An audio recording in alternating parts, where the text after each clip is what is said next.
Hey, good morning, friends. Mark Holmes here with my buddy Cowboy Joe Boo, and as always, thank you guys for watching, commenting, and subscribing to the Joe Boo Sports Report. Without you guys, this literally does not work. Let's get open for business here on this Saturday morning, and man, am I grateful as can be today. Last night, we definitely did some things that are a little newer than what we've been doing here.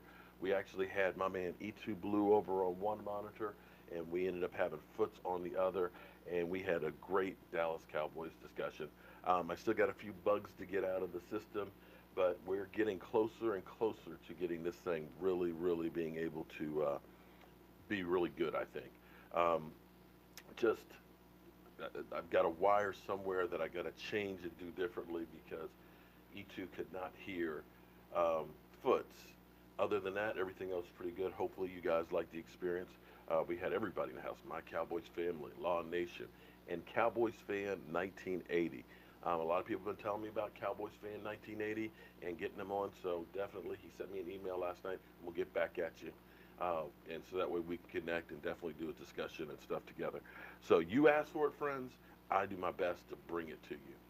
But here we are, 173 days, 11 hours, and 35 minutes away from kickoff of the 2019 season. And the Dallas Cowboys have done what they've been doing for the last quite a few years, which is being quiet early in the feeding frenzy that is the NFL free agent frenzy. They are more concerned with holding on to their own players instead of bringing in somebody that you don't know how they're going to play in your system. Were they a player who benefited from it being a contract year that had, a great player beside them taking up all the focus, and they weren't the guy, but they played like the guy because the other guy was the guy.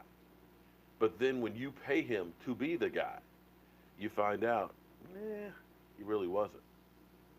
So the Cowboys have valued holding on to the guys that they believe are the guys on their team and keeping them because one, they know the system, two, they know the personality and how they fit in the locker room, and three, they believe they can play. Better with the devil you know than the one that you don't. Hence, the Cowboys aren't going to spend a whole lot of money in free agency just reaching at people. They dip their feet in the water. They tried. They tried with Sammy Watkins, but it was too much money. They tried with Earl Thomas and too much money and said, no, we're better off.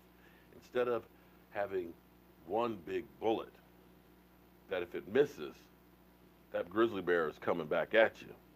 Instead, they got a whole bunch of smaller bullets, so that way we can keep shooting. Bam, bam, bam, bam. And that's where Christian Covington comes in. Solid player, guy you can put in the rotation, and a guy that you definitely have a need for. Some fans were asking last night, do you think the Dallas Cowboys are done in free agency? And I say by all means no. The Dallas Cowboys are never done. They're constantly bringing people in and looking at guys to see who can help them. Hence the reason why the Dallas Cowboys have probably more homegrown talent than anybody else. And a lot of the names that we bring in and sign, most of the time when we sign them, you're kind of like, meh, who's this guy? But trust the process of what Will McClay and that scouting department has done.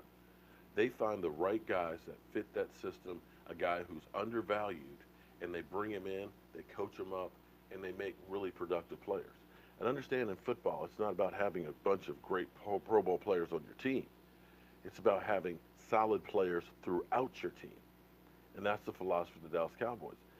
And with the exception of not winning the Super Bowl, you can look where we've actually dominated our division for quite a while now.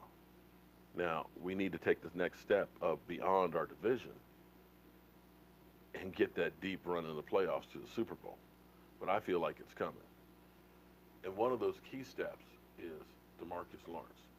DeMarcus Lawrence, we know, is not happy that he hasn't gotten his new done yet. Said he was not going to get his shoulder worked on. Said, until we get this thing done, I'm missing in action. But the Cowboys have what are termed captain's workouts at the Star. DeMarcus Lawrence was there with the other captains of the team. So I infer that things must be going in the right direction as far as contract negotiations, where he believes that he is going to be a Dallas Cowboy. If there was no talks, if there was nothing going on between the team, you wouldn't show up. If you thought that the team was going to go ahead and try and trade you, you wouldn't show up for the captain's workouts. To me, that says a lot between what's going on between his agent and the Dallas Cowboys. So hopefully they get this thing resolved sooner than later. He gets his shoulder worked on, and he's ready for OTAs and gets ready to go ahead and make that money. Now, as we've got so many Cowboy fans who've been literally losing their minds because we haven't signed free agents. And if you remember, we did look at Sammy Watkins. Sammy Watkins didn't have a bad season, but he's no Amari Cooper. And as you look through and start thinking about some of the big free agent signings, Alex Smith, you know, it was funny because I was watching basically a recap of free agency last night. We played it on the clip of our live stream. But the first thing they said is Kansas City screwed up by letting a Pro Bowl quarterback and Alex Smith go to Washington. Now they're going to rely on Pat Mahomes. Hindsight is 20/20, but you see my point here. And a lot of people say, well, Alex Smith got hurt. But as bad as you guys said that Dak Prescott played last year, before Alex Smith got hurt, Dak Prescott's numbers were better than Alex Smith's. Redskins made a big splash, as always. $73 million for Alex Smith, and he may never play football again. You think about Kirk Cousins and the $86 million that went to Minnesota, or went from Minnesota, and how everybody was all over the Minnesota Vikings talking about they're a Super Bowl team now with Kirk Cousins. Yeah. And for us Dallas Cowboys, remember they said, well, the Cowboys, they haven't helped their team. They got the worst receiving corps in the NFL. They are going to suck. And as you go through, I'll just give you a couple of these real quick. Some of the big free agent signings in 2017, like Martellus Bennett, we got 3 years, $20 million from Green Bay. He had 24 catches and 33 receptions. That's it. You got Torrey Smith. Torrey Smith was one of the few ones that worked out. 36 catches. He's on a 3-year, $15 million deal.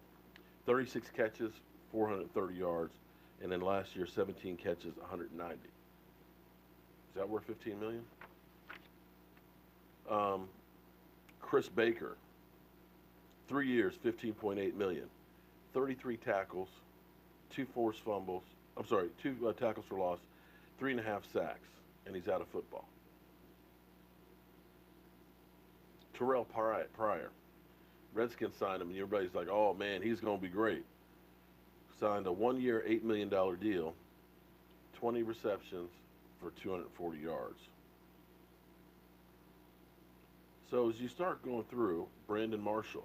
Remember when they talked about the New York Giants? Oh, my God, they added Brandon Marshall, that veteran presence with Odell Beckham and Sterling Shepard and 2-time Super Bowl MVP. Eli Manning, how are you going to stop that? Brandon Marshall, 2 years, $11 million. 18 catches, 154 yards. Most of the big moves that were made in that year were actually more of the offensive linemen. You looked at Ron Leary's contract. He played well in Denver. You looked at Logan, I can't remember his last name. He ended up playing well.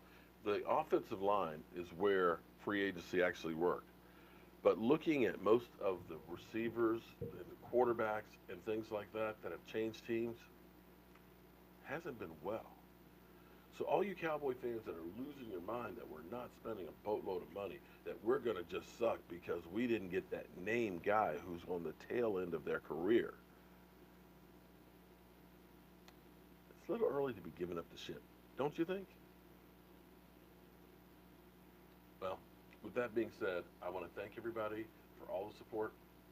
We're going to be continuing to grow and do a lot of new things here on the channel.